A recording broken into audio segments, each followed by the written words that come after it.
Hello বন্ধুরা, alien movie যদি fan হয়ে থাকেন, নতুন একটা এলিয়েন মুভি এসে গেছে, এলিয়েন রোমিউলাস, যেটা হিন্দিটা ভার্সনে আমি দেখেছি। তো মুভিটা কীরকম হলো? 2 ঘন্টার মুভি।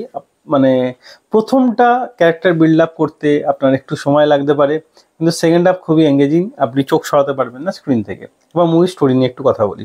ফার্স্ট হাফ প্রথমেই বলেছি ক্যারেক্টার বিল্ড আপ, কিছু জন একটা জায়গার একটা কন্ট্রাক্টের বা একটা জায়গার জন্য কাজ করে, তারা সেখানে কাজ করে, কিন্তু সেখান থেকে তারা অন্য জায়গায় যায়। এটা কিন্তু অন্য গ্রহ, যেহেতু এলিয়েন কথাটা বলা হচ্ছে, তারা অন্য গ্রহে যায় কিছু একটা চুরি করতে, যাতে সেখানে তাদের আর না ফিরতে হয়। কিন্তু সেখানে এসে যায় এলিয়েন এবং তাদের উপর হামলা করে দেয়। সেই এলিয়েন থেকে তারা ফাইনালি কীভাবে বাঁচে বা কজন বাঁচতে পারে, সেটা আমরা এই মুভিতে দেখব।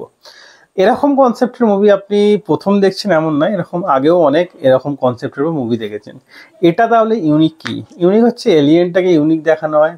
এছাড়াও এর আরও 9খানা পার্ট আছে, এলিয়েনের আরও এর আগে 9খানা পার্ট আছে। যদি আপনি এন্টারটেনমেন্ট পারপাসে দেখতে চান, একবার তো অবশ্যই ট্রাই করতে পারেন, আপনার অবশ্যই ভালো লাগবে। কিন্তু যদি আপনি বুঝতে চান যে এই এলিয়েনগুলো অ্যাকচুয়ালি বা এখানে যারা কাজ করছে, এই মানুষগুলো কোথা থেকে এলো, এই মানুষ একটা প্রথমেই একটা মেয়েকে দেখানো হয় যে তার ভাইকে নিয়ে চলে, কিন্তু তার ভাই হচ্ছে রোবোটিক, তার মধ্যে চিপ ঢোকানো আছে। সে সেখান থেকে বেরিয়ে অন্য জায়গায় তার ভাইকে নিয়ে যেতে যায়, কিন্তু ফাইনালি যে কন্ট্রাক্ট, তার কন্ট্রাক্ট আরও বাড়িয়ে দেওয়া হয় এবং সে ফাইনালি প্ল্যান করে যাতে সেখান থেকে সে বেরোতে পারে। এবং সে সেই ছেলেটিকে সঙ্গে যেহেতু নিয়েছে, তাদের টিমেরও সেই ছেলেটিকে দরকার, কারণ সে যেহেতু রোবোটিক, যে কোনো দরজা সে খুলতে পারে।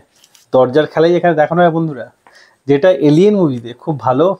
আপনার তো খুব ভালো লাগবে, মানে যদি আপনি এলিয়েন মুভি ফ্যান হয়ে থাকেন। যেমন আমি এলিয়েন মুভি তো আমার তো বেশ ভালোই লাগে, আমি এলিয়েন মুভির ফ্যান, এলিয়েন মুভি প্রচুর দেখেছি, আমার বেশ ভালো লাগে। তো মুভিটা ওয়ান টাইম ওয়াচ অবশ্যই।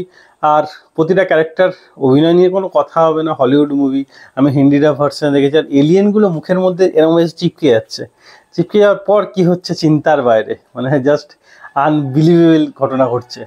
তো আপনি না দেখলে বুঝতে পারবেন না, আর আপনি চোখ সরাতে পারবেন না, এত সুন্দর এই মুভিটা। তো মুভিটা 2 ঘন্টার মুভি তো অবশ্যই। এর আগেও এটা তো এলিয়েন রোমিউলাস, এলিয়েনের আরও এর আগে 9টা পার্ট আছে, আমি আগেই বলেছি। প্রতি কটা পার্ট একটার সঙ্গে একটা কানেক্টেড।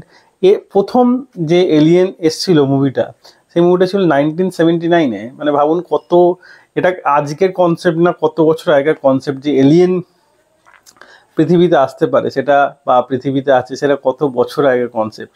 সেই এলিয়েনের একটা মুখোশ বা মানুষরূপী একটা এলিয়েন এখানে দেখানো হয়, যে আস্তে আস্তে বড় হচ্ছে।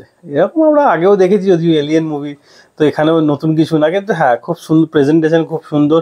আর একটা সাসপেন্স আপনার সামনে ক্রিয়েট করা হবে, যে ফাইনালি বাঁচবে কি না। ফাইনালি যে এর মুখে যে আটকে যাচ্ছে এলিয়েনগুলো, সেটা নিজের একটা অস্তিত্ব তার ভেতরে ছেড়ে দিচ্ছে।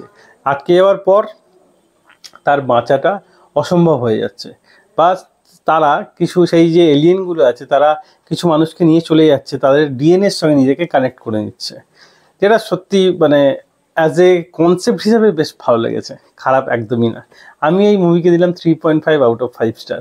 ওয়ান টাইম ওয়াচ তো অবশ্যই দেখুন, অবশ্যই ভালো লাগবে। তাই এতটাই ভিডিও ভালো লাগলে একটা লাইক অবশ্যই দেবেন। এরকম আরও ভিডিও পেতে চ্যানেলটা সাবস্ক্রাইব করে পাশে থাকা বেল আইকনটা অবশ্যই বাজিয়ে দেবেন। দেখা হচ্ছে পরের ভিডিওতে।